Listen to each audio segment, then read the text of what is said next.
السلام عليكم ورحمة الله تعالى وبركاته. متابعي قناة زنوبة، مرحبا بكم معايا في فيديو جديد. نتمنى هذا الفيديو هذا يلقاكم في أحسن الأحوال وبصحة جيدة إن شاء الله وانتم كتشاهدوا.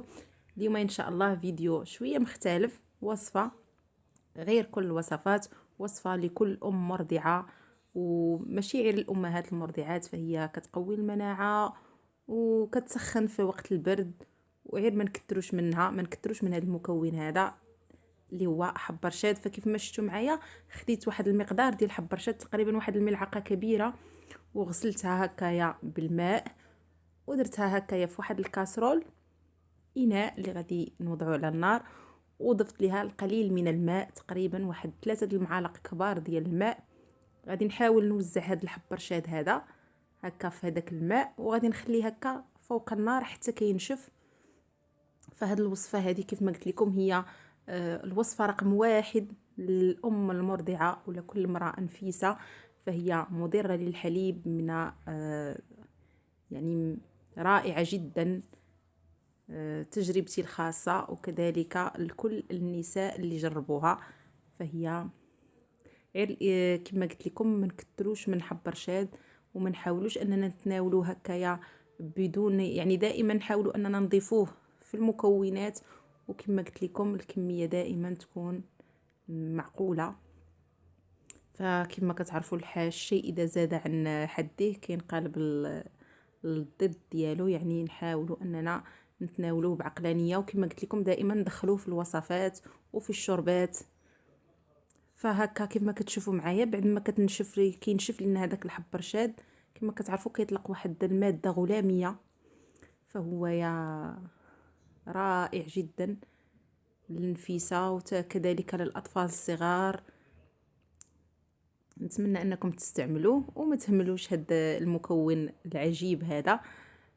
بعد ما خليت الحب رشاد ديالي في الكاسرول حتى نشف كيف ما شفتوا معايا من الماء تماما، فغادي نضيف واحد الكميه ديال الحليب، تقريبا واحد كأس كبير ديال الحليب كيف ما كتشوفوا معايا.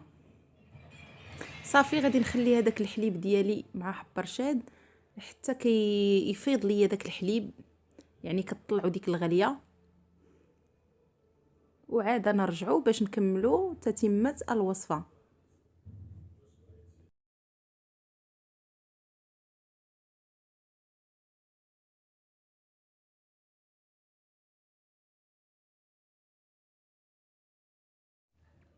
كيف ما كتشوفوا معايا هنايا بعد ما غلى ليا الحليب ديالي وطلعته يعني فاض قريب انه يفيض، فكنضيف المكون الثالث والاخير اللي هو البيض.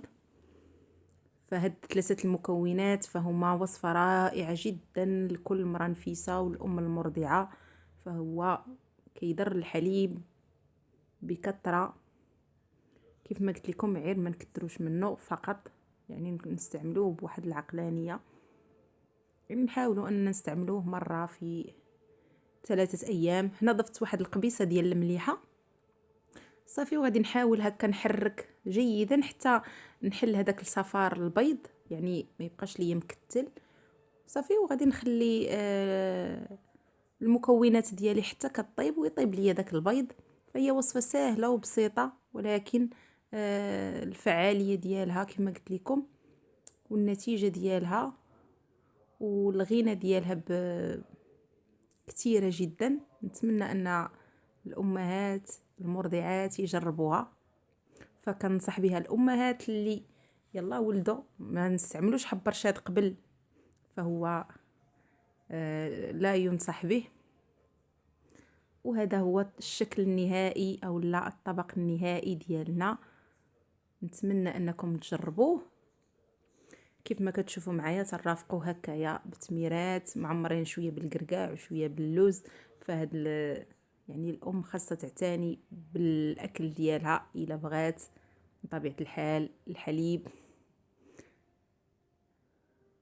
فهذه هي الوصفه ديال اليوم، نتمنى انها تنال الاعجاب ديال الامهات، والله يفكوا حيل كل وحده واحلى في روحها، والله يرزق الكل الذريه الصالحه.